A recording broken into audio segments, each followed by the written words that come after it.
आज यानी कि रविवार को साल का दूसरा और आखिरी चंद्र ग्रहण लगने जा रहा है।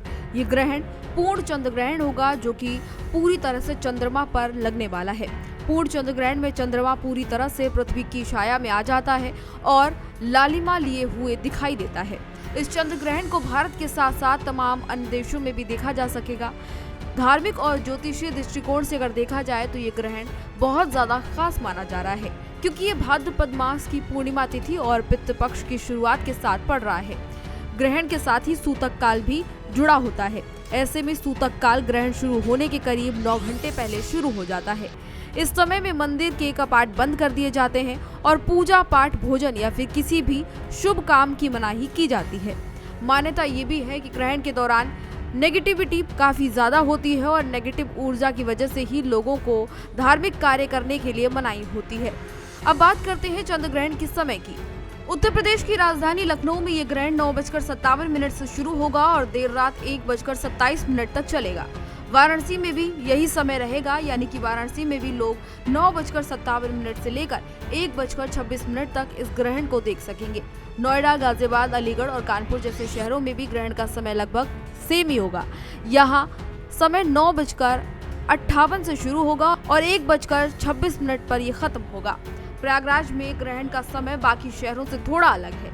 यहाँ पर ये ग्रहण 8:58 से शुरू होगा और तड़के सुबह 2:25 पर ही खत्म हो जाएगा। यानी कि प्रयागराज में ग्रहण की अवधि सबसे ज्यादा होगी। यहाँ दोपहर 2 बजे से सूतक काल शुरू हो जाएगा और मंदिरों में पूजा पाठ पर रोक लगा दी जाएगी। अब बात करते हैं भारत के अलग अलग हिस्सों में कहां पे भारत के अलावा और किन जगहों पे चंद्र ग्रहण दिखने वाला है।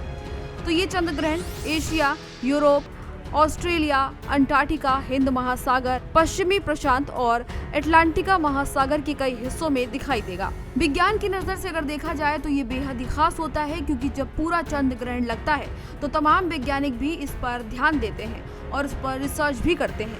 विशेषज्ञों की माने तो इसको काफी ज्यादा महत्वपूर्ण माना जाता है। वहीं अगर ज्योतिष शास्त्र की माने तो ये ग्रहण कुंभ राशि और पूर्व भाद्रपद नक्षत्र में लग रहा है। ऐसे में इसका प्रभाव अलग अलग राशियों के लोगों पर भी पड़ता नजर आएगा। ज्योतिषाचार्यों की अगर माने तो ये ग्रहण खास तौर पर ओडिशा, आंध्र प्रदेश, बंगाल और महाराष्ट्र जैसे राज्यों पर ज्यादा असर डालेगा। जिन लोगों की कुंडली में चंद्रमा की स्थिति कमजोर है, उन्हें इस समय विशेष सावधानी बरतने की सलाह भी दी जाती है। धार्मिक मान्यताओं में ग्रहण का बहुत ज्यादा महत्व होता है और माना जाता है कि ग्रहण के दौरान मंत्र जाप और ध्यान करना बेहद फलदायी होता है।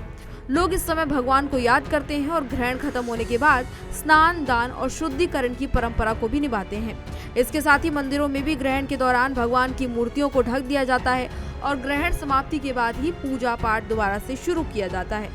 तो ऐसे में ग्रहण का समय हमने आपको बताया। और धार्मिक मान्यताओं की अगर बात की जाए तो ग्रहण का महत्व धार्मिक मान्यताओं में काफी ज्यादा माना जाता है।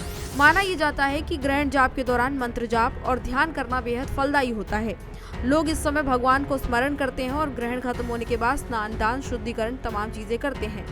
कुल मिलाकर 7 सितंबर यानी आज का ये ग्रहण केवल वैज्ञानिक दृष्टिकोण से ही नहीं बल्कि धार्मिक दृष्टिकोण से भी काफी महत्व रखता है और ज्योतिषीय मान्यताओं के हिसाब से भी इसके कई सारे महत्वपूर्ण रीजंस हैं।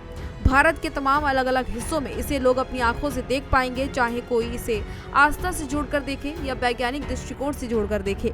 ये दोनों ही दृष्टिकोण से काफी महत्वपूर्ण है। इतना तो तय है कि ये घटना हर किसी के लिए खास और यादगार इस बार जरूर रहनी है। तो फिलहाल इस जानकारी में इतना ही। इसी तरह की तमाम और जानकारियों के लिए देखते रहिए भारत एक्सप्रेस यूपी।